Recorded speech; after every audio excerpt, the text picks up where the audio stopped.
Hey guys, how are we? Welcome to Talking Boxing. It is Monday, November the 6th, 2023. And as always, plenty going on in the world of boxing. I can see already there's a couple of comments in the chat there. Welcome to everyone that's joined us already, and of course that will join us as the show goes on. You can see already there, Mutsy and BJ. What do you got there, boys? Let's have a quick look there. Joe Goodall, okay. Overmatched or underprepared yesterday. Didn't look like he belonged in there. We'll get to that in a sec, Mutsy. Very, very good question. What do you got there, Big J? Hey, mate, just watched your upset list. Yes, if you haven't watched that, make sure you check it out. Nice list, but I couldn't believe you left out Jeff Horn versus Manny. Yeah, well, blasphemy. Give yourself 10 uppercuts and a right hook. Maybe an upset list from 2000 onwards might give. Yeah, look, it's a really hard one, Big J. It's really difficult to come up with, and I knew there'd be people saying, well, what's this Hunnigan Curry? And not a lot of people knew about Bayer and Braddock, all these types of ones. But, yeah, it's open to interpretation. I did see someone put in there even Kirkland Lang when he beat Roberto Duran back in the day. Really, really good comment. Good example of an upset, but we just can't squeeze them all in. And I did think of the Manny Pacquiao and Jeff Horn one, Big J, but geez, wouldn't that open up another can of worms with all Manny supporters out there? So yeah, look, it's definitely in the mix. I'm just not quite sure to have the impact globally that some of the others did, although that probably shouldn't matter, should it? But happy to hear anyone's criticism about that. If you haven't seen it, check it out. It's on YouTube at the moment. Marty, let's get to your one before we get a few more viewers in. So, yeah, Joe Goodall. Interesting to hear everyone's opinions on this one. Yeah, underprepared or overmatched. Look, it's hard to say that he's overmatched, Muchy, because he actually beat Ajagbe back in, was it 2014 at the Commonwealth Games? Yes, I know it's 9 years ago, and amateurs versus pros, I get it. But it did sort of show that, ability-wise, that he was at the level. I know he has come out today, I think it was, or after the fight. I think his manager Steve Scanlon said that he'd been a little bit ill and all. I get that. It always comes out after the fact, and I understand that. But let's face it, most fighters go in there with something, whether they've got a small injury or they're a bit sore or whatever might have done, weighed hard, lots of different reasons. All that aside, I just don't think he was at the level, Mutsy. I think to break it down, I really like Joe. I had the pleasure of meeting. I've actually met him a couple of times. Back in 2019 when he fought on the Horn Zarafa card in Bendigo. I actually picked him up from the airport and took him up to for a media day. Really, really nice guy.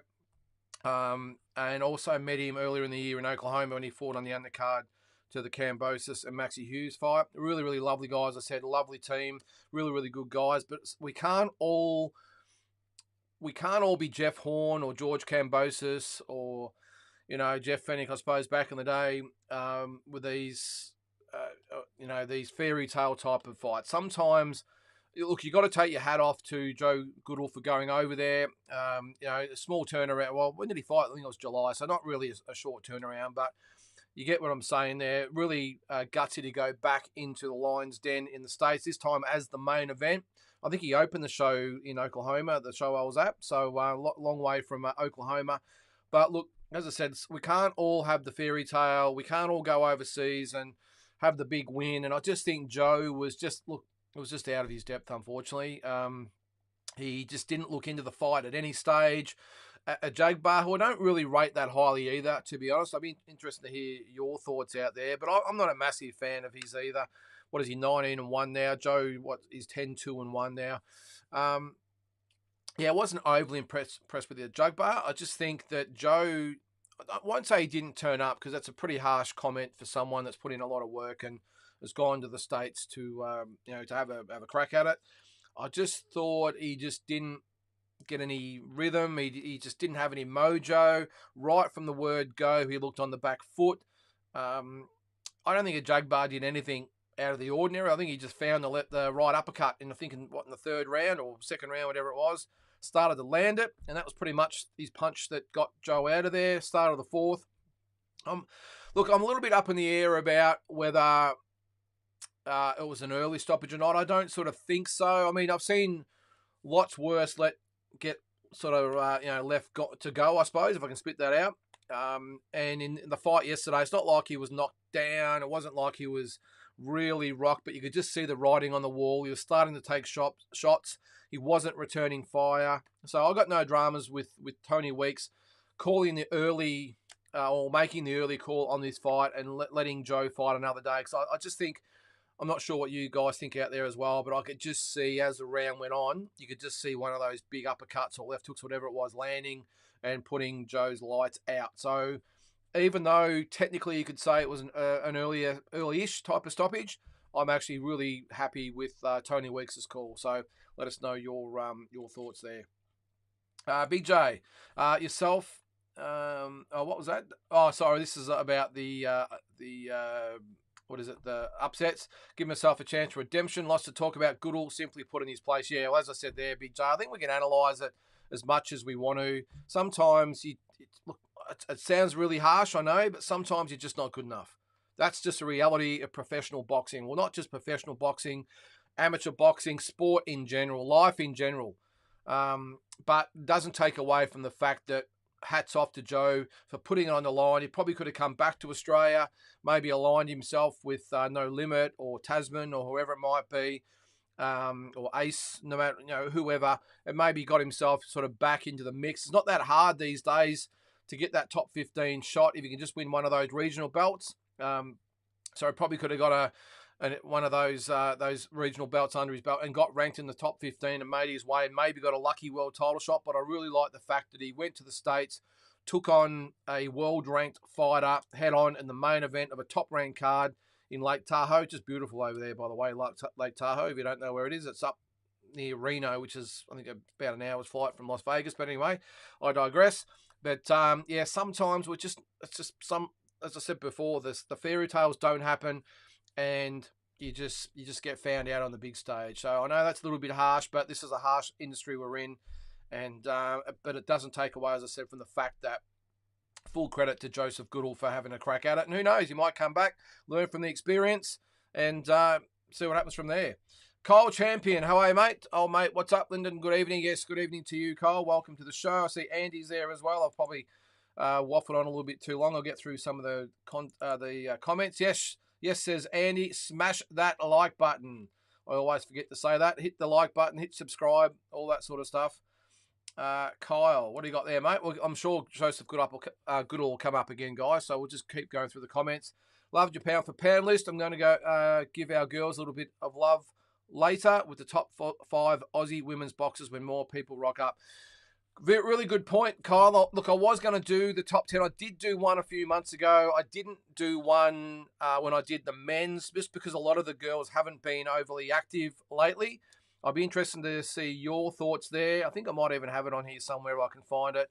But I think, without seeing your list, I think without in any particular order, I think it would be Ebony Bridges. I think it would be Sky Nicholson. I think it would be Shanika Johnson. Shannon O'Connell's probably out of the picture now. Taylor Robertson, I would think. Susie Ramadan, hasn't really done a lot the last few years. Some really good girls on the way up. Ella Boot, I'm really impressed with as well. So Jazzy Parr is another one. So anyway, I'll be looking forward to your list there, Carl, but they're probably the ones off the top of my head. Has been a little bit shallow lately, though. Chanel Dargan's probably another one. Forgot about her. And Amber Amelia. So, I know I've just raked off 10 there, but let us know your top 5 a bit later on there, mate. Kyle, did you catch the Cordina fight? No, mate. I only caught the highlights. I was watching. And just what a long card it was yesterday. The good old card. It started at 10:30 or 10:30-ish. I think they had the golf on or something. 3:30 or 3:40, whatever it was in the afternoon, an 11-fight card. I'm not sure they had all of them on. Look, there were some good fights in there, let me say, but that's a long day. It was a beautiful day here in Victoria, which is a rarity, I will say. I know you Queenslanders that are used to it, and Western Australians. Here in Perth this time of the year, you got to take them when they come. So I must admit, I didn't sit in front of the TV all day. I was sort of in and out, got a few odd jobs done and whatever else, and watched the main event, of course, and the couple preceding it. But really good card. But 5 hours, that's a big card. Normally it's 2.5 to 3 hours. But no, to answer your question, Kyle, because of that, I didn't see it. I saw some highlights of it, but I will sit down and watch the main event. The whole footage, or all the footage at some stage. little bit controversial. Let me know your thoughts. From what I saw, most people thought Cordina won, but it was a bit of support for his opponent out there as well, which was who was it? Vasquez, Edward Vasquez. Congrats, Effic. Bad luck. Goodall, says Andy. Yeah. Look, it was a good win by Effic. I don't think he really got out of second gear, Andy, to be honest. And I just don't know what it was. Look, sometimes the bright lights can do weird and wonderful things to fighters. Now, I'm sure Joseph Goodall would have got out of the ring yesterday and went, what went wrong? I beat this guy 9 years ago. Again, I know it's in the amateurs. I know it was 9 years ago. I've come a long way, but it still shows that he had the ability to not just go with him, but also beat him. So I reckon he would have went back to the change room and would have been absolutely kicking himself. He would have been scratching his head thinking, why didn't I turn up today? Because let's face it, we all know he's capable of a lot better performance. And I don't think Jagba is that much better fighter than Joseph Goodall. He was just better yesterday. And as I said, I just think Joe will be sitting in the change rooms and even today thinking, what happened? Because he was just never in the fight, was he? So there's Carl. G'day to you too, mate. Welcome to the show. Let's see some comments and questions there, guys. Keep them coming. What do we got? Mutty. Haney card is good. I did see that. Mutty, I might actually bring that up while we're going. I can't remember. Yeah, it was top rank, wasn't it?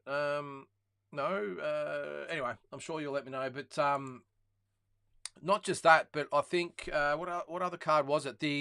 I did see the Benavides and Andrade card. That was really good as well. So it's good to see that some of the promoters are still investing in their cards, because I think there's been a bit of a trend lately where the undercards have been pretty average. I understand it's all about the main event, and they know we're going to buy the pay-per-view anyway, but it's really good to see some money being pumped into that one. And I think the undercard of Andrade Benavides with Charlo and Benavides, the brother, will actually be a really good fight as well. And there was a couple others on there I saw as well. So, but yeah, what are we? Mutsy, only, is it a couple of weeks away, I think? What's the actual date? Is it 3 weeks, 2 weeks, whatever it might be? No, sorry, December 9th, isn't it? Sorry, so we're about a month away. Of course, because we've got Ebony Bridges and Liam Paro on the card as well. Yes, Carl, looking forward to Nikita and Dylan. Yes, well, look, I'm not sure whether you're here last week, Carl, when I asked the question about the card. Is the card worth $60? And more importantly, is Nikita versus Dylan worthy of pay-per-view billing? Now, just while we're going, we're going to bring it up so we can have a quick look just while we're got a few more questions coming through. Where are we there? What do we think, guys? There it is there. I'm just going to get rid of your comment there, Carl. There it is. So we've got, there it is, Nikita and Dylan Biggs, Isaac Hardman, Troy Coleman. Is it worthy of, well, is that fight being on there? Does that pump it back up to $60? Mark Sleeves, Nathan Singh, doesn't mean a lot to me. As I said last week, Vegas Larfield, big fan of Vegas. Amber Amelia always comes to fight. Apart from that, though, guys, I must admit, look, I will say I can't wait for Nikita and Dylan. Is it worthy of a pay-per-view event? I've got to be honest and probably say no. I think it's a great fight for Aussie boxing, but to be a pay-per-view standard and the same price as a Timzu fight or a Kambosos fight, I'm not quite sure. Having said that, the fight itself, I love it. And also having said that, no limit. I've got to have X amount of pay-per-views per year, so they've got to fill the quota, and they've got to do what they've got to do. At the end of the day, I'm not sure the views will be massive, but they've still got to earn some income. And I'm sure Nikita, look, I've got no idea what he'd be on, but I'm assuming these days he'd probably be on 50 a fight, and Dylan's probably on 30 or 40 for the fight. I'm just guessing here, guys. It could be more, could be less, I don't know, but it's got to be paid for anyway. It's at some stage, doesn't it? I think the crowd at Newcastle should be a sellout, and it's a great venue for boxing too, I will say. Really, really good venue for up there. I saw Nikita when he fought Mason Smith, and I think Gallen fought, what was his name, Trzeski, whatever his name is, and got beat. But that was a really good fight night, I thought, too. Carl, you agree? Definitely not worth $60. Yeah, as I said, guys, I understand that they've got to have X amount of pay-per-views per view. I think pretty much, or pretty sure it's 4, I think, and they've had, 3 with Tim, and this will be the 4th. Look, end of the day, Nikita's a star within his own right. I just don't want to see any unnecessary pressure on Nikita. I watched his fight with Jack Brubaker the other day, and probably just highlighted to me again that I would love to see him probably fight on a few headline some cards, but maybe those Wednesday cards with a bit more beefed up type of cards. I think I haven't been impressed at all with those. Some good fights on the cards, but the event themselves, I just don't think there's been any effort put into the event at all. So they're the type of ones I would like to see him cut his teeth on. But at the end of the day, I suppose people will pay it, won't they? So we'll see. Still with Carl, I'll just go back to my screen there. Who have you got with Benavides, Andrade? Very good question, Carl. I think Andrade's capable of an upset, and I think if you watch this show regularly, you know I'm not a massive fan of Benavides. Well, when I say massive fan, I'm a massive fan of him who has said that he wants to fight the best. He wants Canelo, of course, has taken this fight with Andrade. I understand that. So I'm a fan in that respect because he's a bit like a Tim Tszyu where he just wants to fight the best. That's how I'm a fan. But as far as a fan of his actual ability and standing in the sport, I think he's a little bit overrated. Now, he might prove me wrong if he gets, obviously this fight, and if he gets maybe Morrell or Canelo after this one, that would definitely prove it, of course. But for me, he's got a lot to prove. I know he had the win over Caleb Plant, but I wasn't impressed with that fight at all. I've never been that impressed with Caleb Plant, to be honest. And I didn't think Benavides really showed enough to me to show that he could really go with Canelo. Yes, he's big. Yes, he can punch. Well, can he punch? He's more of an accumulation puncher, if you ask me. But can he go 12 hard rounds? I think he actually did that pretty well against Caleb Plant. But for me, this will be a really good indication of where he's at and where he can actually, or if he can actually challenge Canelo. I think Andrade is very, very capable of causing an upset in this fight. But I'm going to put a bit of faith in Benavides and say that he will win and set up. I'm not sure it will be the Canelo fight next, but I think September next year, I think you'll see Canelo and Benavides if he can get past this one. Maybe I think he will have at least one more fight before September next year. Canelo will obviously fight in May, Cinco de Mayo weekend, and then we might have a fight. So, all right, Big J, what have we got? Lynden, off the top of your head, 5 female Aussies of all time. Geez, you like throwing these ones at me, don't you? Mine, Sharon Anyos, yes. Susie Q, Dana Prazak, Erin McGowan, Shannon O'Connell, depending on what Ebony does, she's in considering. Well, I think Ebony's got a long, long, long way to go, Big J. I agree with those 5 you put up there, mate. 100%. Really agree on that. I think Shanika Johnson's got the ability. I know she lost a world title, but she lost to a very, very good fighter, quality fighter. I'm sure she'll be back. Ebony, now I'm not trying to dig the boots or into Ebony here. It's got nothing to do with what I think of her personally and all the rest of it.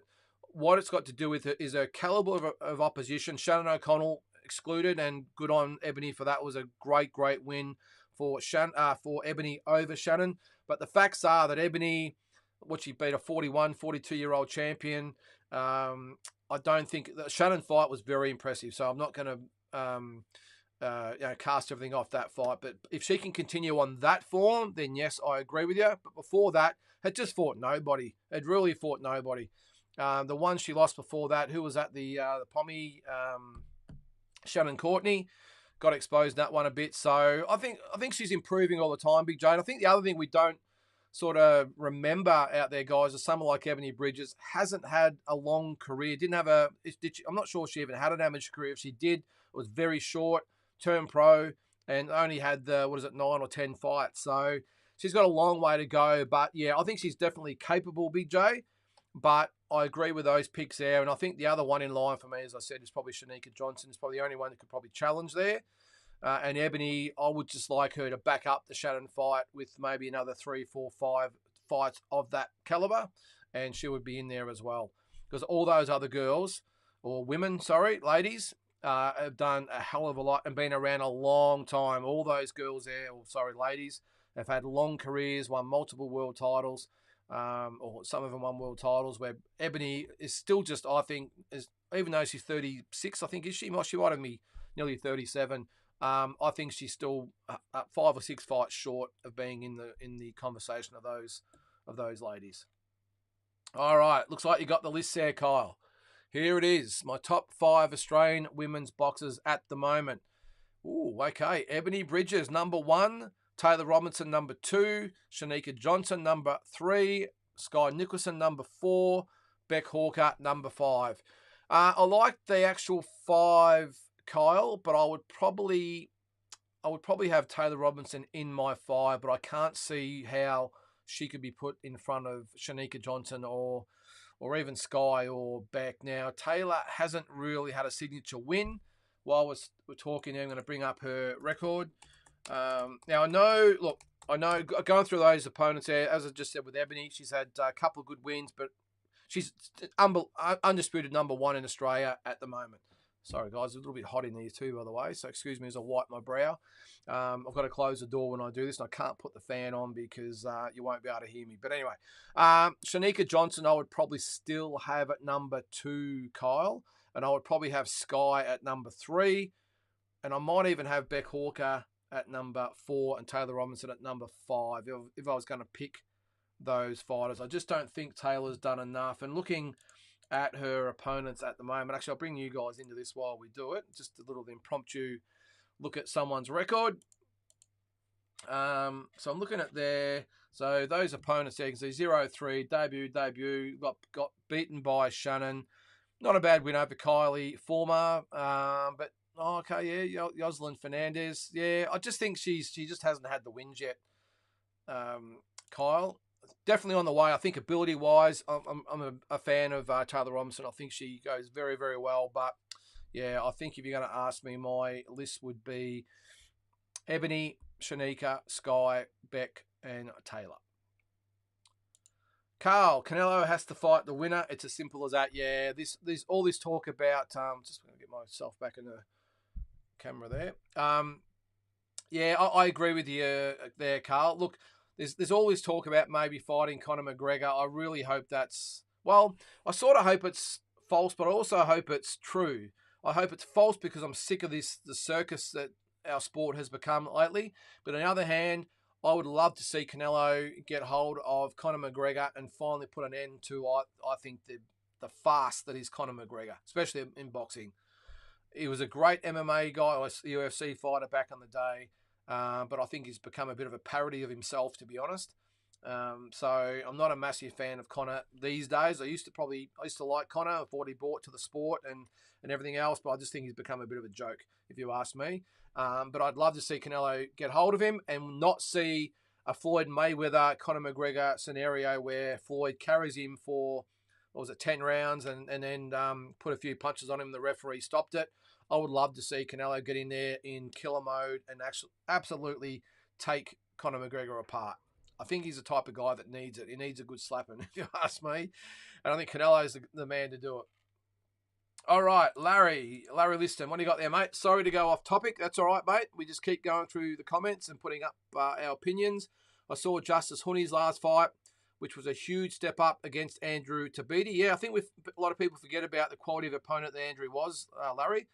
He's out of the Mayweather gym. Yes, he was. Very, very impressed with his performance. Definitely a rough diamond. Yeah, and look, I've said all along, Larry, I think Justice Honey is a top 10 contender in the making, without doubt. And I think the more fights he gets, he hasn't fought for a while. Of course, before last week I'm talking about, hadn't fought for a year. I think if he starts getting more and more regular fights, you will see Justice Honey just improve all the time. I know there's the question mark over his power, but as I said last week, I just don't see it as an issue. Usyk gets away with it. I remember back in the day, Michael Spinks got away with it. Small heavyweights. Not that Justice Honey is that small, but he's not a big heavyweight. I don't think it's a massive problem, to be honest, Larry, but I think he's a great talent. I think he's got all the tools. He's got the skill, the technique, the work rate, the stamina. Yes, there's an asterisk beside his power, but I'm really impressed with Justice Honey, and I think he's going to be a major player going forward. All right, Carl, I'm hearing that Kambosos versus Loma is in the works for early next year. I think Loma might stop George if that one happens. Yeah, it's an interesting one. Would he stop George? I'm not sure he would, Carl. Look, anything's possible. I have heard through the grapevine that the fight will be early next year, and the front runner at this stage is Perth. Okay, I've heard that through a couple of different sources. The first time I heard it, I didn't say anything because it was obviously a secret, but I've had 3 or 4 people since then that have confirmed it to me. People that aren't really in the know but have heard through the grapevine. So I'm safe to probably put it out there. So if we didn't know, yeah, Perth, from what I hear, is in the running. And Loma and George, yeah, it'll be a massive event. And that comes back. And I know you're probably out there saying, Perth, why Perth? It's all about the coin. Perth obviously want to get involved in the big event category. And like Adelaide did with Mundine and Green too, Gold Coast are doing it. Melbourne's obviously done it a lot. So Perth have obviously said, hey, we're going to throw our hat in the ring. We want some big events at our stadium over there. And what better fight than Kambosos and Lomachenko? Look, it's all about getting people from interstate to go over, and I think that would draw a lot of people. I think it'll be a big fight over there for George and Loma. Hopefully both get paid a lot. Who wins? I think at this stage I still have to stick with Loma, but I'm not one of from the camp that says it's going to be an easy night for Loma. I know there's a lot of people out there. I think George Kambosos gives Lomachenko all he can handle. I'm going to pick Loma by decision, but don't sleep on George Kambosos because I think he's obviously, as he's proven, he can get it done on the night. Larry still on Justice Honey. Tabiti has a real tricky and slick style, difficult to figure out with the shoulder roll. And the pure pressure and heavy volume from Justice broke him down over the rounds. I want to see him fight Dillian White. Well, Dillian White could be a good step up for him. I think eventually you might see him fight like a Derek Chisora or someone like that, Larry. Someone that's experienced, but it's not really going to pose a massive... Well, I won't say he's not going to pose a massive problem. Of course, he's fought the best in the world for world titles and all that sort of stuff. So I'm not going to underrate Derek Chisora, but he's way past his peak. So I think that would be a really good fight for Justice, maybe in 2 or 3 fights' time. That's if Chisora is still around. And of course, Justice would have had the wins under his belt and can be marketable. Maybe take it to England. Who knows? So, I'm with you though, Larry. Very, very impressed with Justice Honey. And as we saw on the weekend, it's pretty hard just to turn up when you're out of your comfort zone back home and you turn up to a foreign place and you've got to get in there and punch on with, we'll call Tabiti a local, the home fighter, I suppose. It's a pretty tough thing to do, and I thought he did it really, really well. Zygmunt, how are you, mate? What do you got there? The No Limit card may be a bit shallow on paper, but I think it will surprise people and deliver. Amber Amelia versus Natasha Cureen will be a good fight. It's a contrast in styles, and both are exciting. Yeah, that is the common trait with all the ladies, isn't it, Zygmunt? They all come to fight. They all have a crack. And yeah, I know there's not a lot of knockouts and stuff, but geez, they fight every minute of every round, and I like watching the girls or the ladies fight. I think it's great. I don't know much about Natasha Cureen there, Zygmunt. I'll look her up. But sort of obviously seen Amber a few times. She's been on a few of the big shows, and she always turns up to fight. And look, I'm with you there, Zygmunt. I think it does look a bit shallow on paper, does the card, and I think it will deliver on the night. It's just, that's what a lot of people go by, on paper. On paper, how does the fight look? Now, so I asked the question before, does Isaac Hardman versus Troy Coleman, does that bring it up a little bit? I have seen a bit of Troy Coleman. I think he's a really, really good opponent for Isaac Hardman. Is he really that elite world class? I don't think so, but I think he's a good opponent for Isaac Hardman at this stage. And again, Isaac hasn't had a long career at all. He didn't have an amateur career. I know he had the MMA background as well, but he needs these types of fights to bring him up. And I don't mind the fact they've gone back from the level of a Zarafa and a Murdoch and said, okay, well, we need to build this guy up against guys around his level. Not to say that he was not at Murdoch's level. It was a good even fight. Some might have even said that he won the fight. I think Michael Zarafa really exposed Isaac where he was at the time, but it's also, 18 months ago. So I think Isaac will improve a lot. And I like these types of fights where they've got to let him, not get easy kills, but get winnable fights. Not easy fights, but winnable fights, and then see what he's got from there. I think Rowan Murdoch was maybe a step too far. Zarafa was probably a step too far at the stage of his career, and that's why I like now. I think Troy Coleman, is he a world beater? Absolutely not, but I think he's a perfect opponent for Isaac Hardman just to start getting momentum. What's Isaac at 16 fights now? 14-2, Coleman's 12-2. So I just think it's a really, really good fight. Again, is the card worth $60? I don't think so, but I suppose we can't have everything, can we?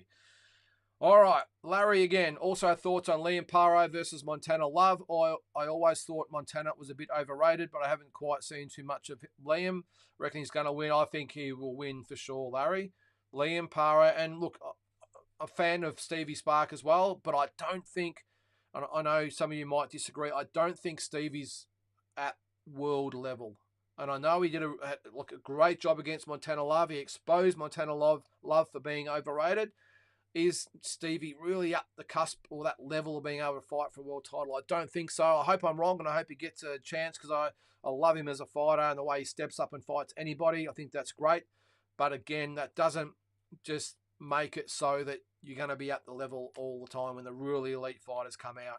And I think Liam Paro is an elite fighter at world level, and I think he beats Montana Love convincingly. The only issue I've got with Liam Paro, and probably to Montana Love to some extent, hasn't fought for a while. Liam Paro, he's been out for a long time. I think it was October last year against Brock Jarvis. It was one round, so he hasn't had a lot of action in the ring. But ability-wise, the guy can fight. So I think if Liam Paro turns up in really good condition, I think it's I won't say it's easy. Those type of fights are never easy, but I think he wins a very, very conclusive decision or divisive, not divisive, that means you're doubtful. You know what I mean? A conclusive decision win, without doubt. All right. Carl agree, Larry, he's definitely on the up. He'll move differently. This is about Huni, this is. He'll move differently to most heavyweights, in my opinion. He'll be up for a big name in another year or two. Yeah, well, that's the way Eddie Hearn sort of rolls, isn't it, Carl? He puts the foot in the toe in the water, sees what they've got, gets them a credible opponent, maybe not someone that's a real danger of beating him, even though Andrew Trabiti probably did have the ability to beat Justice Huni. I think Eddie gives them that winnable fight at the start to see what they've got, and then if they pass the test, then he invests in them and sees what they've got and steps them up. I remember was it last year with Brock Jarvis? I think after the fight in the States when he almost got knocked out against the Mexican journeyman. I think Eddie had doubts at that stage and probably thought, all right, well, now you're going to sink or swim, and threw him in with Liam Paro, and we all saw what happened there. He's looking big at the moment too, isn't he, Brock Jarvis? I saw him on Instagram the other day. He's huge. He looks like he's about light heavyweight at the moment. So I'm not sure what's going on with him either. He has been injured, so hopefully he's back pretty soon. Yes, Mutsi Paro will sort him out. Yeah, as I said, mate, I think he'll win a definitive decision over Montana Love. All right, Larry, he agrees with Carl. He already beat the likes of Richard Torres in the amateurs. That's assuming you're talking about Huni there, I think. Let us know. Bill Hack, how are you, Bill? Welcome to the show, mate. Reason I pay $60 for Nikita's fight, No Limit, have gave us loads of free-to-air fights. I remember it was 3 in 3 weeks. Yep. So paying $60 evens it out, especially if it means Warriors get paid more. Yeah, really, really good point there, Bill. I agree with you there, mate. The fighters deserve to get paid, and they will on this card. So that's great. I'm not sort of saying they're doing a bad job or doing wrong by boxing or the fans. I'm just saying we pay $60 for Tim Tszyu to fight. We pay $60 for George Kambosos to fight. We pay. We don't pay that much for Canelo or Terence Crawford and these types of guys.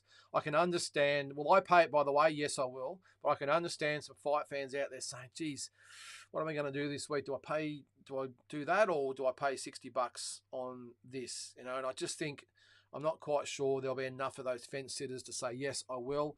Having said that, $60 is not a lot to pay if you've got half a dozen mates to come over and you're all splurge out $10. I think that's what we've probably got to look at the bigger picture and start looking at. $10 a head, it's nothing. Especially if someone brings the sausages and someone brings the beer and someone brings dessert, someone brings the salad, and here we go. Although it's a Wednesday night, isn't it? So maybe there's no barbecues going on, but you get the gist. Someone brings the pizza and someone brings the beer. What do we got there? Kyle. I know Taylor is a little high, but watching that girl fight, she's a weapon. Yeah, no doubt her ability, Kyle. She could be the purest boxer we have. No, she hasn't had the big names, but they are coming. That WBO title is in reach. Yeah, she just needs a few fights under her belt, Kyle. And not to say ability-wise she's not there, but I just think, well, Shanika Johnson obviously has her runs on the board. A real legitimate world title, that IBF belt, and lost it to a really good fighter in Ellie Scotney. And I think Beck Hawker would probably just shay Taylor, I think. And Sky Nicholson has fought all over the world on some of the biggest shows in the world. Yes, her opponents probably haven't been at the level either, but I still think they're superior to Taylor Robinson. So, and I think ability-wise, she might be in front of Taylor as well. But that's why we do them, Kyle. We've all got our own opinions. Big J.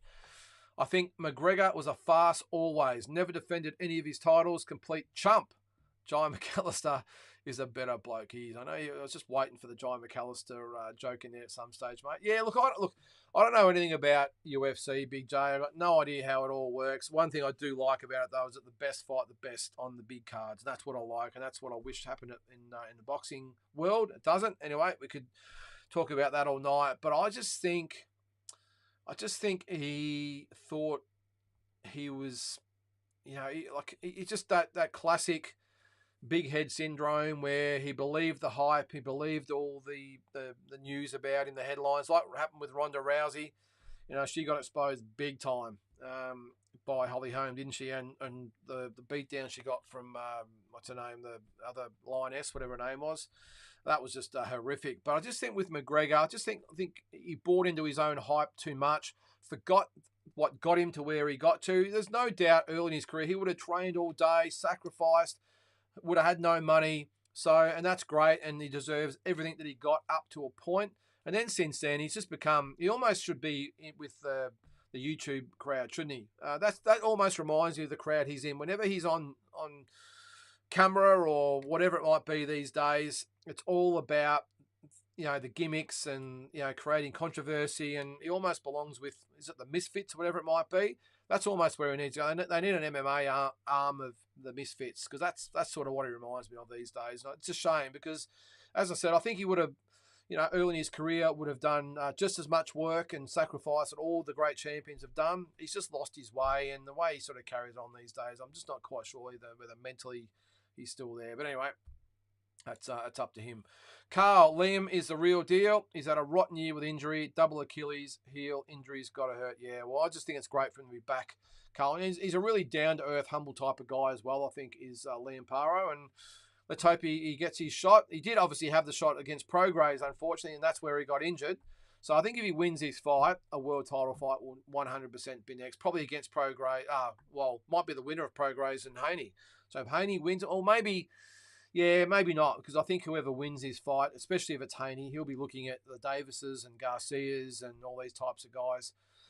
Whereas I think Prograis will probably put Liam in his back mirror, and he'd be looking at those bigger fights as well. So, but other titles out there as well. So you got to be in it to win it. And I just think if Liam wins this, he'll be on the cusp of a world title fight, maybe against Lopez. There was talk at one stage he was going to fight Lopez when he had the WBO.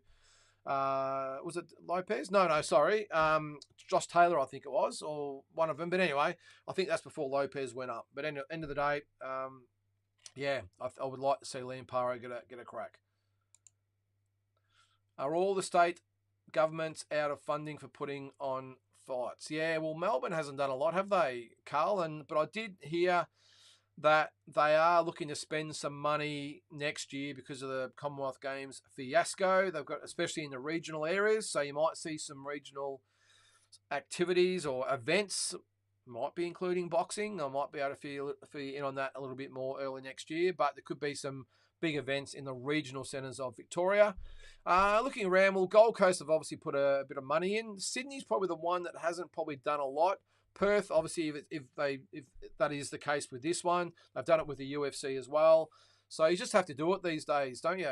You've got to bring events in. So it might cost you, I don't know, pick a number, $5 million, or just to, pluck a number out of nowhere, $5 million, but it might bring $50 million into the economy. So that's what they're looking. That's why these governments spend the money that they do. And you can just imagine, say, what the UFC brings in, what Manny Pacquiao, Jeff Horn brought in, what Haney Kambosos brought in, just massive events. So you can understand why they put the money in, and especially when it gets timed by 10 into the local economy. So, but I think, and Adelaide's obviously done it with the boxing, Mundine and Green. They did it with the Gather Round this year in AFL as well. Got the all 9 games in South Australia, and it was an absolute bonanza for South Australia, which is why it's there for the next 4 years, I think. So The amount of traffic or the people that came into Adelaide for the event or around Adelaide as well was just absolutely massive. Hundreds of millions of dollars went into the economy. So well spent by the South Australian government. Kyle, how far can Kambosos really go? Looking at the likes of Shakur Stevenson and Tank Davis, it seems unlikely for George to become undisputed. I don't think he'll become undisputed again, Kyle. It's pretty hard for anyone to become undisputed these days. Look, I'm not.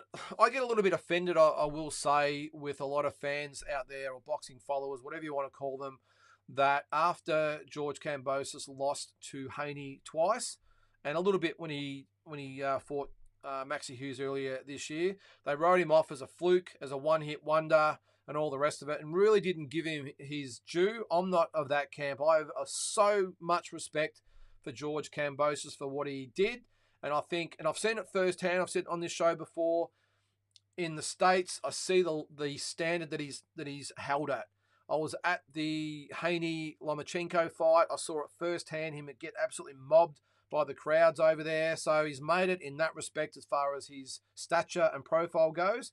But his ability, okay, the Maxi Hughes fight wasn't impressive, but I just really think that George Kambosos is a type of fighter that needs the right opponent in front of him. We saw that against Lopez. And I didn't think he fought that bad the second fight against Haney. I know the first one was really, really disappointing. But I just think we have to give George a bit more respect. How far can he go? All right, well, is he at the level of a Tank Davis or a Tank Davis? We've seen him against Haney, of course. Maybe not at the Tank Davis level, but I give him a really, really good chance against Lomachenko. I give him a really good shot against Ryan Garcia. I give him a shot if it ever happened. Not that it'll happen at light welterweight against Prograis and these types of guys, but I mean, I think apart from Tank Davis, I think he gives every other lightweight in the world as much as they can handle. I really do. And I just think he deserves a little bit more respect for what he did in the past. I mean, since he beat Lopez, only had the 3 fights, remember? The 2 Haney fights. Haney's probably in the top 5 pound for pound in the world at the moment, when you think about it. And we've got to do that again. But he's probably in the top 5. Or at least in the top 7 or 8 in the world. And Maxi Hughes, okay, well, he probably caught George on the hop a little bit. Pretty hard to get motivated out in the backwater USA, where was it? Oklahoma. So Shawnee, Oklahoma. I was there. It's a tiny little town. The crowd wasn't big. It was a tiny little arena. Pretty hard to get up for that. And I just think he did a good job against an opponent who'd done his homework really, really well against George. And I think he just deserves a bit more respect. But anyway, that's just me. But that's where I think he can go. Oh, I forgot actually Shakur Stevenson there, mate. Sorry, that's one opponent I missed. Okay, Shakur Stevenson, Tank Davis, add him to that. I don't think he beats those 2 guys. But I think apart from those 2, I think he can match any other lightweight in the world. So, yeah, there you go. Larry Liston, what do you got there, mate? This is a wild prediction, but I believe Jai Opetaia has the potential to be perhaps the greatest Australian fighter of all time. I see him beating all the guys at cruiserweight for sure. I'm not gonna laugh at that, Larry. That's not a wild prediction at all, if you ask me. He's got a long, long, long way to go because you've got some unbelievable Aussie fighters out there. You know, the Jeff Fenix, Lionel Roses, Johnny Famechons, and all these types of guys. He's only just won the title, defended it once. So he would need to, for me, yeah, look, I think he's a long way from it, Larry, but he's still only a young man. Was he 28? He might be. So the world is his oyster at the moment. For heavyweights, he could go to, for another 10 years, at this level. So there's about 20 odd fights he'd have in that time. So plenty of time to build his legacy. But I'm not going to argue with you there, Larry. The potential is there, but still a long, long way to go. Carl says, pretty sure Tank's fighting at 140 now. Maybe catch weights against a couple more cappies. I don't think he's 140 yet, Carl. I think there was talk about it, but I think the Ryan Garcia fight was 136? I think it was, catch weight. But from what I know, I'm pretty sure he's going to stay at lightweight unless there's a big fight at 140, whether it be the winner of Haney Prograis, who knows. But I don't think if, say, Devin Haney won that fight, he would want to do a catch weight with Tank Davis, because Haney technically would be the A side, if you ask me. Might be some of you that might argue with that, but I would think if he wins a 140-pound title and wants to fight Tank or defend that title, it would have to be at 140. Maybe he might go down and defend it against him at 135. Who knows? Larry, you're a bit of a Jai fan, aren't you? Technically, Jai does everything well. Great footwork. His 1-2 is deadly, and the way he just overpowers guys with his speed and timing is absolutely brilliant. Well, that's the thing, Larry. He's got the ability. He's got the footwork. He's got the technique. He's got the power. He's got the work rate. He's got absolutely everything that it takes to be one of the probably all-time great cruiserweights. And not that there's been a hell of a lot around, by the way. Probably Holyfield and Carlos de Leon and Usyk, of course, bring them on. I'm sure there's some other ones out there, but I think he's definitely on his way to doing that. I don't think any of the other cruiserweights out there, especially those that hold the belts, are a match for him at all. I think he unifies the division, I won't say easily, but comfortably. And then I can just see him going up to heavyweight and fighting some of those guys. And I think he's got the frame to carry the weight really well. I think he's got speed, power, everything to go with it. And who knows, maybe we could get a Jai Pataya Justice Honey Aussie super fight one day. I know they're from the same team, but hey, money talks, doesn't it? So, and Eddie Hearn would be sitting there rubbing his hands together, thinking, oh, geez, in 3 or 4 years' time, we could have Opatai versus Honey in Australia. How big would that be? Big J. Perth has the WWE pay-per-view. Is that right? They've got the WWE. Well, there you go. They're investing more money in that. On the 24th of February 2024. So Loma versus George maybe around then to piggyback off that event. I heard nothing for Loma versus George till March, April. Yeah, I sort of heard February, Big J, but look, sometimes it just comes down to when it just works for all parties. And in this instance here, the Perth government might say, no, look, we've spent our quota for this quarter, so it might be from December to March. So it has to be in the April to June quarter, which would probably highlight what you just said there, March or April. But I don't think they'd want too much of a crossover. They want the Perth government or the Western Australian government want the Perth people to rock up with the money to both events, and of course they want all the crowds from all over Australia to rock up there as well. Totally different crowds, of course, so that'll be the big thing. But I mean, that's a massive stadium over there. If they're going to do it at, I'm assuming the WWE will be, and the Loma fight and Cambosis would be at, is it Optus Stadium, which holds about, is it 80,000? I think it is. So that's just in the stand. So, yeah, good on the Perth government. I don't really care where it is. Just keep putting the big events on. I think everyone has to turn up because whether it's Perth or WA, Queensland, Victoria, whatever it might be, as long as someone's fronting up the money to put these big events on, I don't care. I think it's just great for the big events here in Australia. Not to mention that all the concerts and all that are going on as well. Carl, this is about Tank. Does love a good hydration clause, just like his Messiah Floyd. Yeah, well, he won't get that with Haney, Carl, will he? Because Haney would be saying, hey, you do this my way or you don't get any shot. Favourite fighter of all time? Is that a question? Notorious Noid? Is that what it says there? Is he your favourite fighter of all time? Is that Notorious Conor McGregor? Or are you asking me? If you're asking my favourite fighter of all time, there's probably, you have to break it into Aussie versus world. Aussie would be, without a doubt, Jeff Fennick, or Lester Ellis, a close second. Internationally, my favourite fighter of all time is the Pazman, Vinny Pazienza. I love Vinny. I know he's not one of the all-time greats, although he's in the Hall of Fame, but for me, just my favourite fighter. Vinny Paz, and I used to love Julio Cesar Chavez and Roberto Duran as well. So, Kyle, Jai Pataya, Tim Tszyu, Jason Maloney. These are our best chances for undisputed, at least in the men's division. Do we think Liam Wilson has a shot? Depends who he fights, Kyle. It's an interesting one with Liam. Now, I'm not sure whether he gets the shot at Navarrete again. I hope he does. I just think Navarrete is towards the end of his career, and I think he's going for the biggest fights he can get. So Liam might get a shot at another title. I think he gets another shot without a doubt. As long as he keeps winning, I think he'll get another crack. Sometimes Benny Harrington's on here, so maybe he can shed some light. But Jai Pataya, 100%. Tim Tszyu, 100%. Jason Maloney, 100%. Who would have thought that we've got fighters with the ability to be undisputed world champions? That is amazing. And all three of those guys could very easily win unified world titles. what are the others we've got sort of coming through? I mean, Sam Goodman's probably going to fight Inouye at some stage. I wouldn't mind seeing him have a couple of fights before then, if you ask me. Inouye is just in a really bad mood at the moment, isn't he? He's not taking well to people challenging for his belt. I'm not sure that ends well for Sam, but look, hey, you never know. You've got to be in it to win it. And Sam, good luck to you if and when you get your shot. But that is amazing that we've got 3 fighters that all have the ability to win and will probably get opportunities to unify the belts. It's great. Speaking of Liam Wilson, Carl says looking forward to Liam Wilson's next fight. Now that's Jackson John England, isn't it? Now we've had no confirmation of that. Now what is going on? That's only 4 weeks away, guys, or 5 weeks away, whatever it might be. So I haven't seen, am I missing something here, by the way? I don't want to embarrass myself here. I haven't seen anything about that confirmed, and we're 4 or 5 weeks away. Let me just have a look on BoxRec so I don't look like a dill. No, there is one in Revesby. It's on the 9th, or Revesby, however you pronounce it. No, there's nothing. So, all right, okay.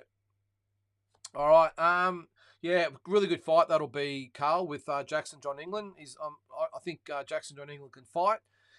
Is he up to Liam Wilson's quality? Well, I suppose we'll see. But I think Liam Wilson wins that fight. I was really impressed with Jackson against Nathaniel May, but I think Liam Wilson will be a different story altogether. Liam's been active, fought some of the best in the world, and I think he'll have a little bit too much for Jackson John England. But yeah, really, really good fight. Notorious, I think you asked that before, didn't you? Are you okay? I think I answered that. Larry, what's next for Joseph Parker? Good question. A cash-out fight with AJ, or will he fight one of the contenders coming up? Marmedov, I can never pronounce the Russian name. Zhang, or rematch Joyce? I reckon he might get the better of Joyce in a rematch. Yeah, I think might be a little bit more even than the first fight there, Larry. I'm thinking AJ, to be honest. I think AJ and Joseph Parker probably make sense at this stage. Zhang, I don't think so. Although, again, money talks. I think Zhang probably knocks Joseph Parker out. I think Parker's probably got a lot more money, obviously, to be made against AJ and a better shot at winning. Although AJ's already beaten him in the past, so probably not. Probably put a line through that. I don't think he's going to want to go back and fight Joseph Parker if he doesn't have to. So maybe it could be Zhang for Joseph Parker. Probably makes sense. And for AJ, yeah, it's an interesting one. It doesn't like the Wilder fight's going to happen anytime soon. I don't think he's going to want a piece of Zhang. Yeah, I don't know. He's got plenty of options. No matter who he fights in England, he's going to get 85, 90,000 there and probably make $50 million. So I suppose it doesn't matter. I'm a little bit worried about where Anthony Joshua is at, I will say. I'm not quite sure he's anywhere near where he was a couple of years ago, physically and mentally. So I'm not quite sure how many fights he's got left with him. For me, in an ideal world, it would be for maybe Fury to forego the Usyk fight. I know that's blasphemy for you out there. We want to see the undisputed fight. Fury, for me, doesn't look interested in the sport at the moment, and maybe it's time to cash out with the AJ Fury fight right now and let Usyk fight Zhang or Wilder or one of these guys and unify, whatever it might be, or sorry, you won't be able to unify because Fury or AJ will still have the WBC belt. But you know where I'm getting at? Both of those guys for me are on the downside now, and I just don't think they've got a lot left in them. So why not go with the fight against each other and let Usyk fight those other big boys at heavyweight? Kyle, yep, Wilson is fighting England next. Jackson, sorry, I think I called him Jackson. Sorry, yeah, Jackson John England. Yeah, he is there, Kyle. Yep, for sure. Glenn, how are you, Glenn? He agrees with Larry. I think he might do Joyce in a rematch if it happened. Yeah, well, Joyce is probably not in the best condition at the moment, is he either in his career? I don't see the AJ fight happening. Maybe Effie Ajagba. Yeah, well, that's a really good point there too, Glenn, because they're going to want someone of note for him. I look, and Ajagba can punch. I think that's probably not a bad idea there, Glenn. I think Ajagba might be a really good option for either AJ or Joseph Parker. Some pretty good fights still to be made, I think, out there at the moment by the looks of things. But I just think those top guys, It's almost like the new bunch coming through, or I just, as I said, with Joshua and Fury, I'm just not quite sure where they're at. Usyk, who knows how many fights he's got left in him, and whether does he want to fight the Wilders and Zangs of the world, these absolute monsters. Who knows? But anyway, well, I'm sure we'll see in the next couple of months when all will be revealed. Andy says it's about Montana Love. Took Stevie lightly and it cost him. He will likely take Paro more seriously, but Paro will likely still get that W either way regardless. Yeah, no, I'm with you there, Andy. I think we'll see a lot better Montana Love than we did against Stevie Spark. And let's not take anything away from Stevie. He turned up the fight and almost, well, he did technically cause the upset, didn't he, by disqualification. But Paro, to me, is a world-class fighter and will get the job done. Larry says, I don't think there's enough money in it for Joseph to fight a Jagba, who's barely top 10 in the rankings. I think Joe is looking for a bigger money fight, but would be interesting. It would be interesting still. Look, I think there's a little bit of legs there for Joseph and a Jagba. Larry, I think no matter who they put in with AJ, as I said before, he's going to get 85, 90,000 there. People just want to see him fight. So, maybe if it was in Saudi Arabia, it wouldn't be the case. But, yeah, I think there's still some fights for AJ. But as I said before, I still worry about where he's at in his career. Glenn, Ruiz rematch will be fun. Money in that, I think. Oh, geez, Ruiz, where do you start with him? What has he had? 2 fights in 4 years or something like that? Hasn't fought at all this year and won't. Apparently he's been injured again. I think he's just had an operation. So he won't be in action until 2024. He reckons next year is his year. Well, he said that the last couple of years. I don't know where Ruiz is either. But he would actually be a really entertaining fight for...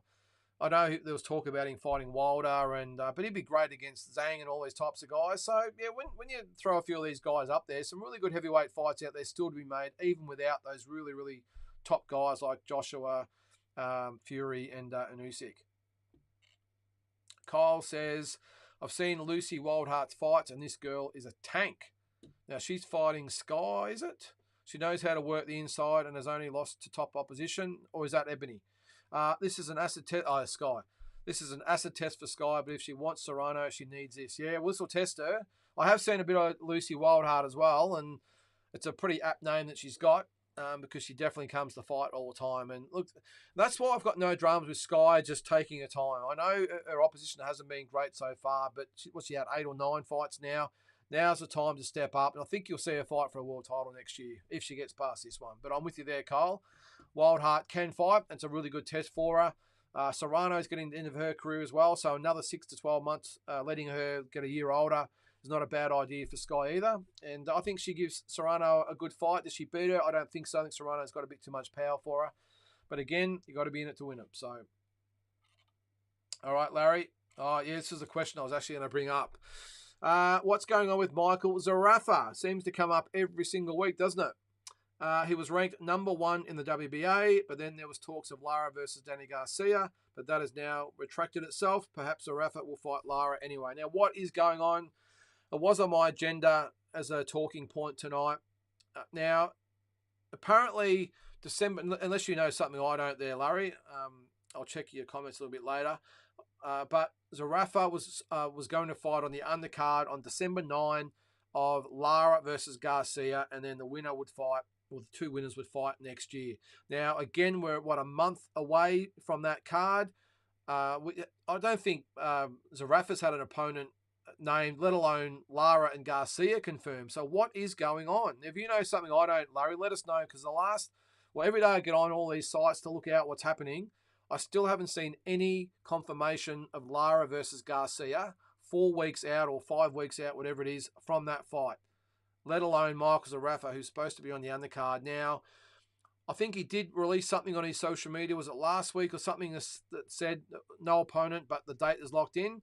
Fill me in, Larry. I want to know, because, as I said, we're a month out, or what is it, the 9th, so what is it here at the moment, the 6th. So it's 5 weeks away, and we haven't had any confirmation of that event, let alone Michael Zarafa being on the undercard. Not that stressed about him not having an opponent, because that could probably get penciled, but only being an undercard fight, you could probably get an opponent 2 or 3 weeks out, which would probably show you that it's not exactly going to be a world beater, but that's cool. Michael Zarafa wants to tune-up fight, get his name out there a little bit with an impressive win. I get that, so I don't expect him to fight a truly world-class fighter and risk that title fight. So that's good. But Lara Garcia, what is going on? All right, let's keep the comments coming. Kyle, Badu Jack is vacating the WBC Cruiserweight Champion, moving to Bridgerweight. Okay, Jai might want to look at Arsene Goulamirian next for the WBA title. I think Jai wants all the belts, Kyle, and that's what I love about him and Tim Tszyu and Jason. They want all the belts, and there's no easy fights for these guys. They just want the best of the best and are willing to fight anyone, anywhere, anytime, and that's why we love Aussies, and that's also another reason why the reputation of Aussies all over the world is just being enhanced all the time, and there's a lot of fans of Aussie fighters out there. All right, changing subject. Joel Camilleri. Zygmunt says, I see Joel Camilleri is fighting an 8-1 Tanzanian in December. When he gets past that fight, and if Hardman wins, No Limit need to make that fight happen. Feels like Hardman's been calling Kama out for ages. Well, it depends on who you listen to, Zygmunt. Kama KO has said all along he's been willing to fight Isaac Hardman, but the promoters never stump up enough money. And I think he did say the last time he was offered the fight with Hardman, he was offered $5,000. And I don't blame him for saying no. For the time he pays for expenses in his camp, he's got to give some of the cut to his managers and trainers and everything else. He walks away, probably loses money on the fight. So I understand that. Then on Hardman's side, he sort of says, well, you know, I'll fight him anywhere, anytime, and he just doesn't want the fight. Now, I reckon it's a little bit in between. Now, I think from both sides of it here, I think with Isaac Hardman, and he's one of my favourite fighters, I will say, in Australia, I don't think he's really up with the business side of the boxing world. Now, he's the type of fighter, he's got his promoter, he's got his manager, he's got his trainer. He leaves it up to them and just goes and trains. I don't think he totally understands the way the business works. He's just, and got to remember too, he's from the MMA world. That's where they don't give a shit who they fight or the records or sometimes the money. They just want to get in there and knuckle on. That's the mold he's been brought from. So in his mind, he leaves all that important stuff up to those guys in charge. He just trains and just wants to fight the best of the best. So he can't understand why the fight with Camilleri hasn't happened. That's the impression I get. Then you get Joel Camilleri's side of things. Joel, you know, I know he makes us laugh, and he's got the social media account, and he takes a piss out of himself a lot. But I think he knows the boxing business. He's been around a long time, and in his mind, it's like, I'll fight, but I know my worth, and I want to get paid for it. I know you want me to get on this card to fight Hardman and be the opponent of Hardman and a stepping stone for Hardman, so I want to get paid for it, and I don't begrudge him for it. So where the truth lies between all the parties, I don't know, somewhere in between. But I get from both parties why they're saying the other one is the reason why the fight's not happening. And if I was in No Limit's chair, I'd be looking, if they're serious about Australian boxing as a whole and not just your last name Tszyu, I would be saying, all right, let's get our little whiteboard out. Let's see some of the big fights in Australia that people want to see. And this is one of them. All right, well, what is it going to take to get these guys in the ring? Well, we just got to have to make it happen. We have to make it happen some way. If it's Hardman versus Camilleri and they both want 50K each, well, we have to find a way to make that happen. That's the mentality they have to have. We saw it. I know Sam LeBruna gets a lot of negative feedback from a lot of people, but he, in conjunction, I think it was with Dean L at the time. Either way, Zarafa and Hardman was the fight they wanted to make. They made the fight happen and said, okay, both boys have got to get paid. Let's work our way back, get the coin, and let's get this going. This is where I see No Limit. It's no use No Limit ringing the manager of Joel, which is Peter Maniatis, by the way. He's been around forever. No Limit ringing Peter Maniatis and say, oh, we'll give your boy 10K. It's an insult. It really is. It really is because that is I won't say it's a world-class event, but it's a big Aussie fight. And we haven't got a lot of those out there because a lot of the Aussies tend to sort of go separate ways because they're all chasing world titles and domestic fights aren't really the way people want to go. Buck the trend, of course, with Zarafa and Hardman. But apart from that fight, we haven't seen many really big domestic fights. So that's where I see it, Zygmunt. I just think, yeah, it's the business of it that's sort of getting in the way at the moment. And to some extent, No Limit. As I said, they've got to sit down and say, we're going to get this fight made. It's going to cost us $100,000. How do we make it happen? and work the way backwards, because Tim Zoo's going to be overseas fighting all the time soon. Nikita, who knows where he's going to be? Who knows what happens with Sam Goodman, with Liam Wilson? If you want to keep hold of the rights to pay-per-view and Fox Sports, you got to deliver. And if that was me in charge of that, I wouldn't want the Ace Boxings coming. I wouldn't want the Wildfighter Boxing coming at me. I'd want to keep control of what I have, and this is the way you keep it, by putting on really, really good Aussie fights that people want to see. What are your thoughts? Andy says, guys like Conor McGregor took a page out of Floyd, WWE, celebrity boxing and Hollywood controversy sells. Yeah, well, it does, mate, doesn't it? That's the thing, and that's why all the peanuts, the Logan Paul and Jake Paul and all, that's why they're making squillions at the moment. Look, if they come out and said, you know, it's pretty much a WWE or boxing version of WWE or WWE version of boxing, whatever way you want to say it, that's almost what it is. It's entertainment. That's what they do is. It's entertainment, just like the WWE changed the name from World Wrestling Federation. I know the WWF charity had something to say about it, but they changed it to World Wrestling Entertainment, because that's what it is, and that's what they do as well. So Kyle says, I heard Michael Zarafa was fighting Elijah Garcia. Okay, well, now we're talking. Let's have a look at him on BoxRec. I hope it's the case, Kyle. That's because you train at the gym, don't you? Well, there's some little bit of inside information we might have there. All right, so if that is... Oh, I don't... Okay. Oh, sorry. Now I know. Yeah, I did hear this a couple of weeks ago, Kyle, but I thought it had been knocked on the head. I think it was someone else. This guy's 16-0.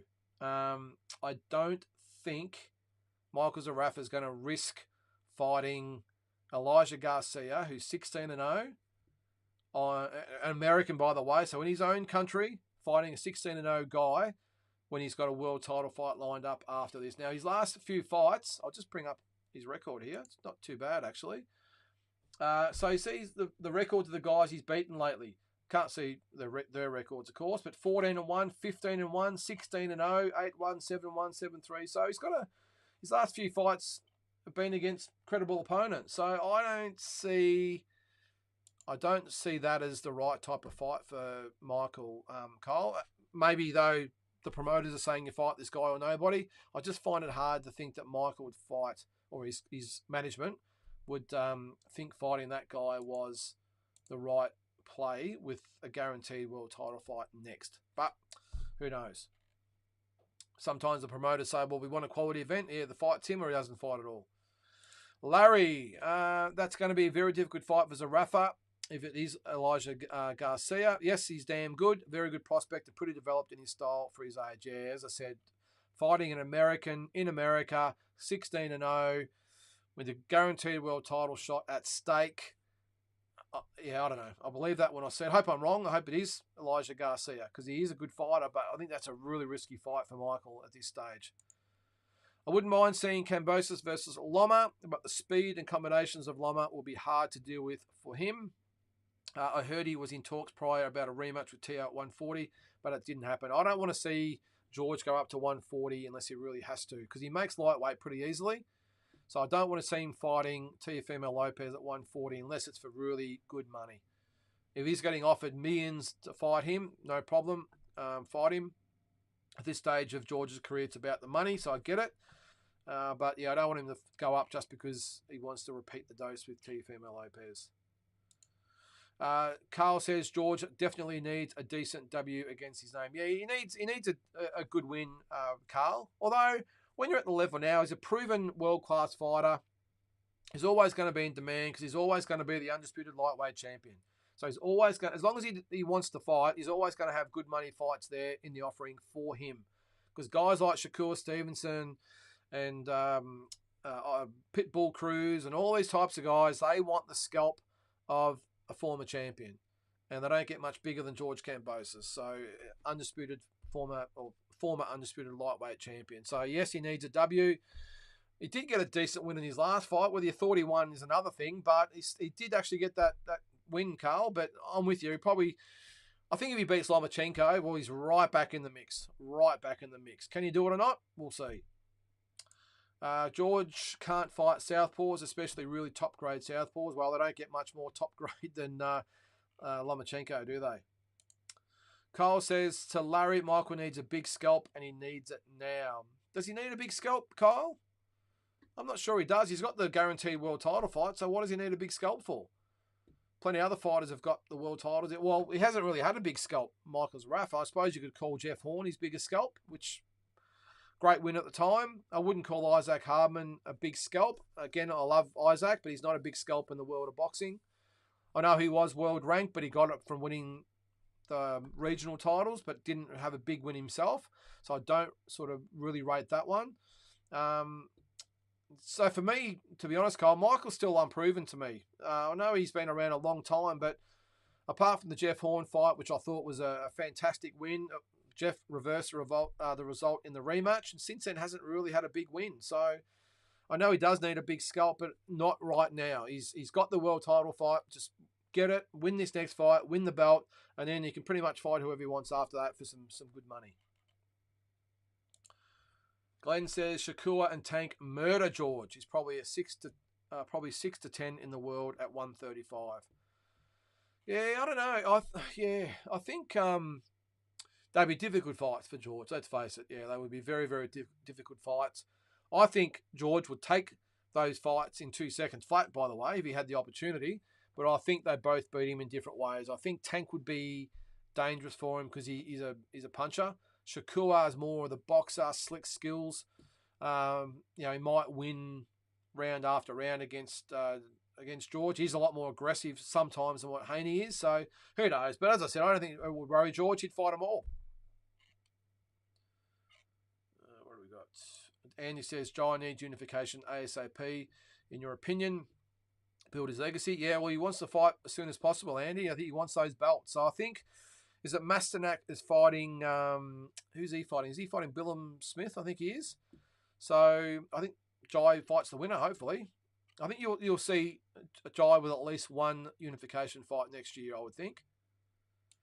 Carl says Tank will fight Rowley at 140 for the WBA strap, I think. Do you think so? I think he knocked him out the last time they fought. I don't know about that one. Carl, I don't know whether Tank would really be interested in that fight. He seems to be the type of guy that doesn't sort of move backwards.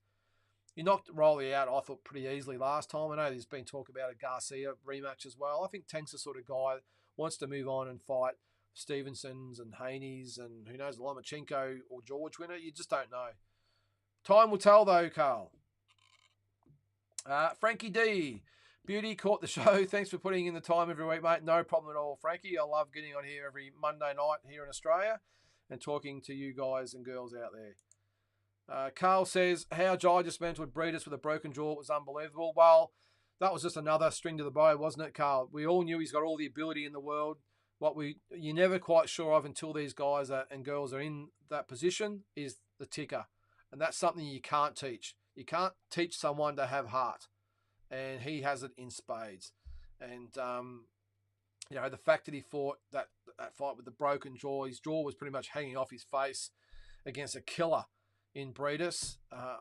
It was an unbelievable performance. And I'll put it right up with Horn over Pacquiao and Harding over Andrews and Fennick over Nelson. I know he didn't win the fight, but he won the fight. Did Fennick, of the great Aussie performances. So, what do we got? Larry, I want to see Jai face a winner at Billum Smith and Masternak. Billum will probably win that fight. I think he will too, Larry. But I'm telling you, lads, that's going to be a mismatch. Jai will blow Billum Smith out of the building. I 100% agree. I don't think there's any cruiserweight out there, bar Breedis, if they fight in a rematch, that's capable of giving Jai a fight. And I think Jai beats Breedis a lot easier next time. I think he's had a look at him now. And I think Jai is the type of fighter that will improve.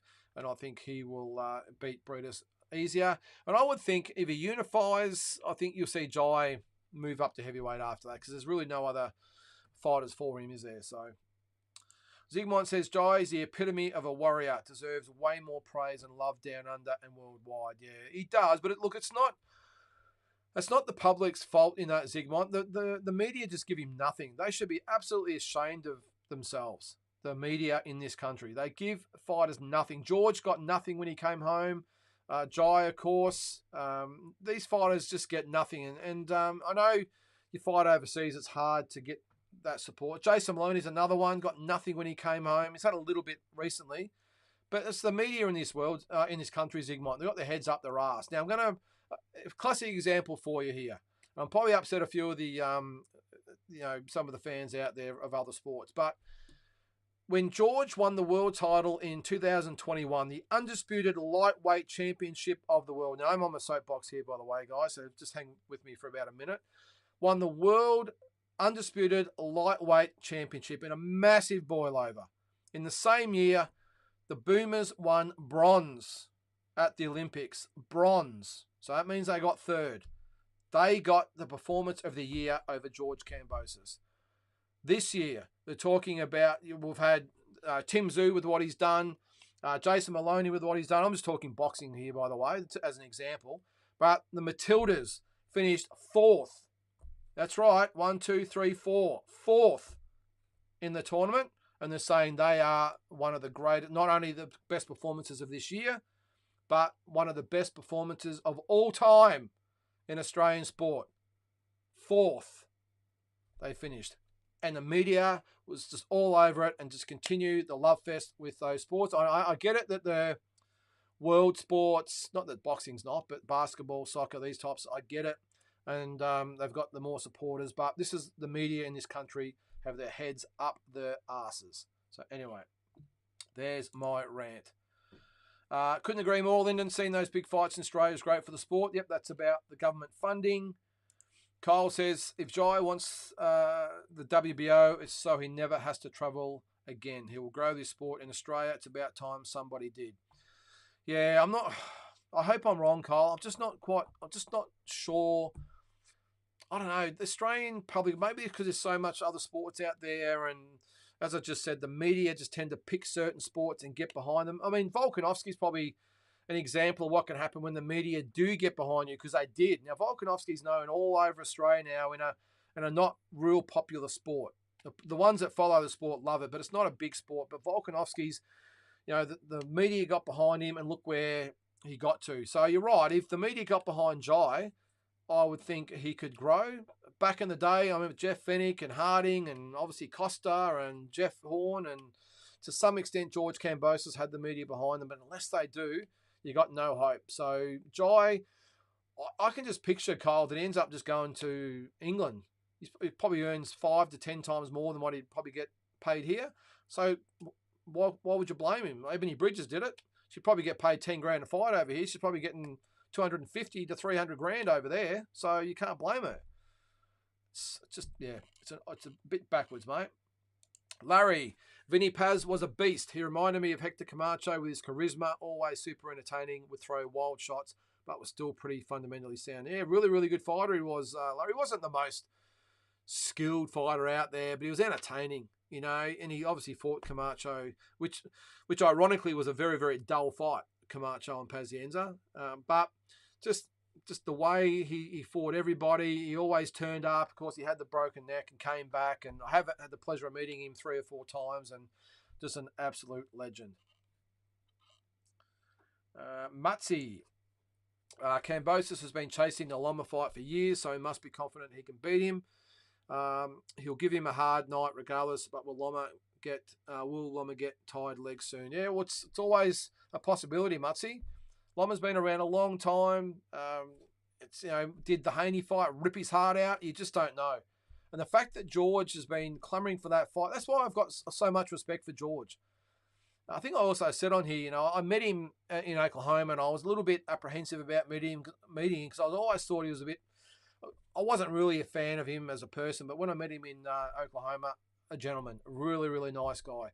He is George, and the fact that he wants to fight the best all the time, you've just got no choice but to take your hat off to him, really. And it's just a trend with Aussie fighters. Look at him, George, Jason, Jai, Tim. They all want to fight the best of the best. Even Sam Goodman, Liam Wilson. Bring it on. Let's go. We'll fight the best in the world. Sam Goodman's chomping at the bit to fight Naoya Inoue.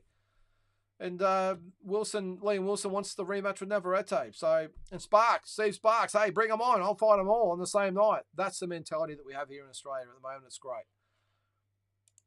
And he says, that time Cambo beat Teo was obviously Cambo's peak performance. Teo took him lightly, rushed to KO ASAP and dug himself deeper because Cambo is a counter puncher who catches reckless come forward guys. Yeah, look, I don't know. You can argue about the approach of Teofimo Lopez just like you could with Zuma Nelson against Jeff Fennick and Manny Pacquiao against Jeff Horn. I get all that, but I don't know. Look, all you can do is turn up and fight who's in front of you, and that's all the Aussies do. And I don't sort of subscribe to that, Andy. That's taken a little bit away from the guys. The fact that these guys have had some monumental wins in their career, and to put it down to their opponents not taking them correctly, there might be a little bit in that. I get it, but yeah, I don't know. I just think Cambo's just turned up that night. I do agree that Teofimo, he got under Teofimo's skin, and Teofimo wanted to knock him out early and make an example, which played into George's hands. But George, if you watch that fight, he was coming forward most of that fight. He wanted to take Lopez on, and of course knocked him down and won the fight decisively. So yeah. Anyway, Kyle. Shanika Johnson got screwed in the last fight. She was supposed to fight on the Katie Taylor undercard in Dublin, but due to bullshit politics, she had to fight Scotney in her hometown. Yeah, that is the politics of boxing, Kyle. Jules, what does the England fight do for Wilson in terms of ranking or payday?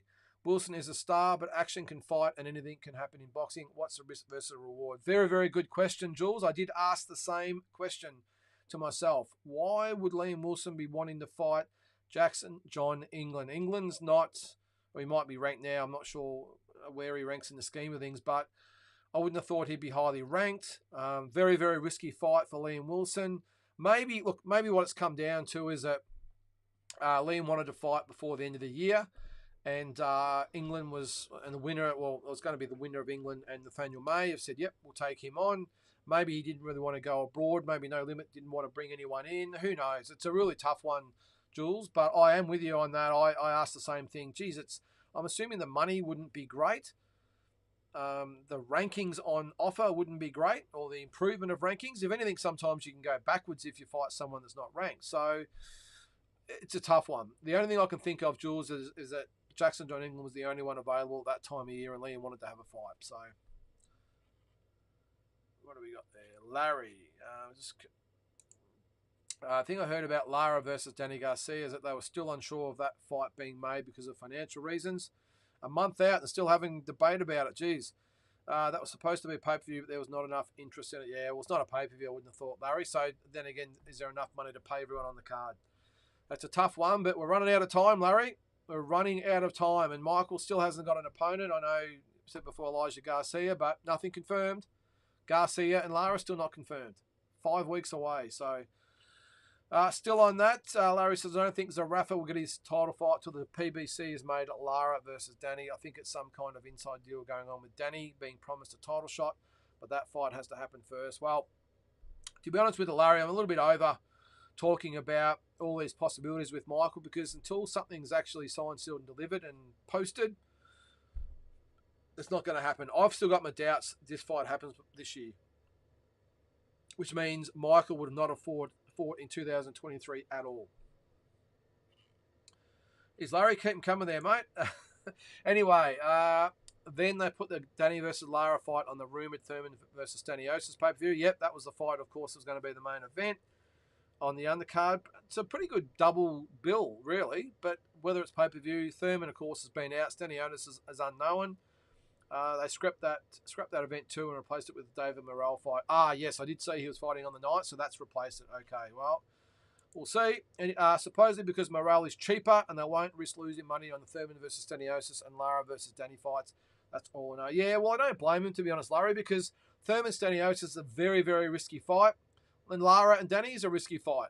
Danny hasn't really been active either. He's had his issues outside the ring. Lara is a great fighter, or a very, very good fighter, but still unknown in a lot of parts of the world. So, look, as far as the pay-per-view goes, I get it. And Morrell, up-and-comer, probably not a bad business decision. Bill Hack says, I've always said a fit Ruiz beats all but Fury. Remember, Ruiz did a 3-month fat gutsing partying camp for AJ2 fight and still went the distance. Sad we may not see the best Ruiz. I don't think we will, Bill. I think he's made too much money and loves partying and eating and everything else. And when you fight twice in 4 years, Pretty hard to come back from that. Big J, I'll fight Jai the Chump McAllister with a 50k purse, split down the middle on the Harbin versus Kamikayo undercard as the co-main event. Geez, co-main, okay. Tell George Rose to break the money out and we'll make a great card, okay. When I see him, I will let him know. Perceptions and music. Do you think right-handed southpaws have an advantage in today's boxing world? Well, I think if you're right-handed, you cease to become a southpaw, don't you? See perceptions and music, I'll call you there. You're talking about if you're a right-hander and you switch to southpaw. I'm not quite sure of that, mate. But as I said, if you're right-hander, you cease to become a southpaw. All right, Jules. Big J, going to need you to jump on the show one night and explain the origin story of your beef with J Mac. We need to sell this fight. Good call. We'll get you on one night, Big J.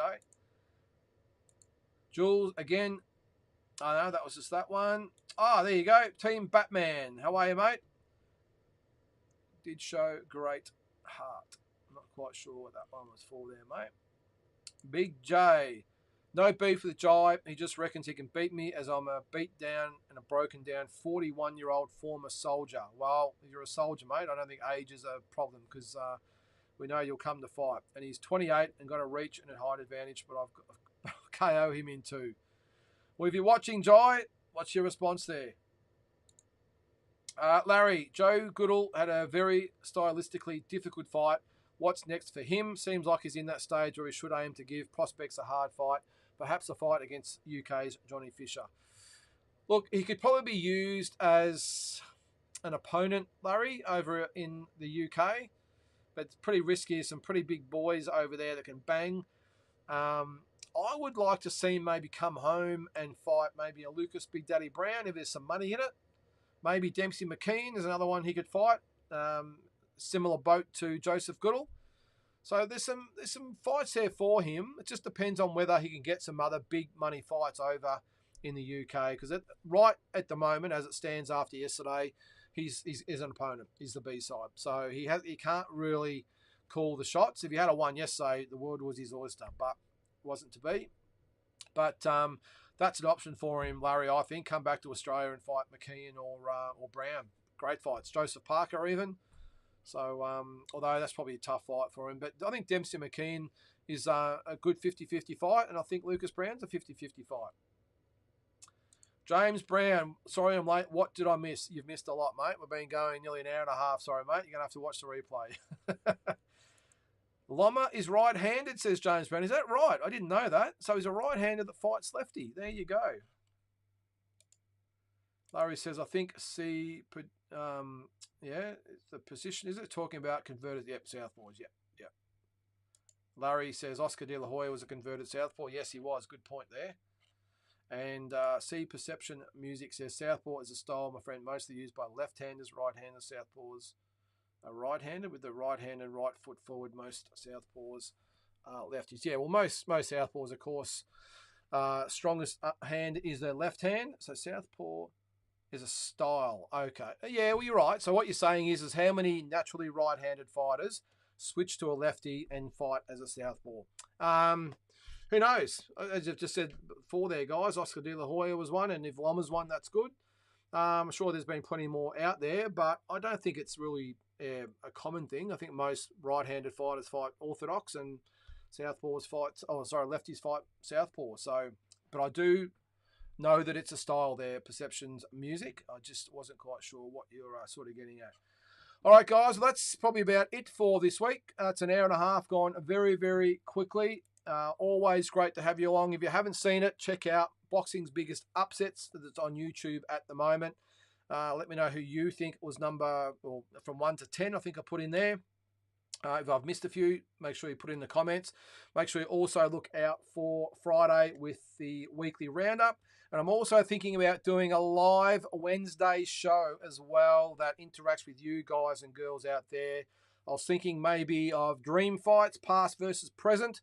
Maybe we can get you guys to put up who you'd like to fight, a present-day fighter with a fighter from yesteryear, and we can all debate that or discuss it on here live. Or it could simply be two current-day fighters, a prospective super fight out there, or just a big fight that could be made and who we think wins and why. But anyway, plenty of things we can do. It's the beauty of having a YouTube channel. You can put it on whatever you like, whenever you like, and people can either watch it or they don't. But all good. Thanks again, guys. Really appreciate you tuning in.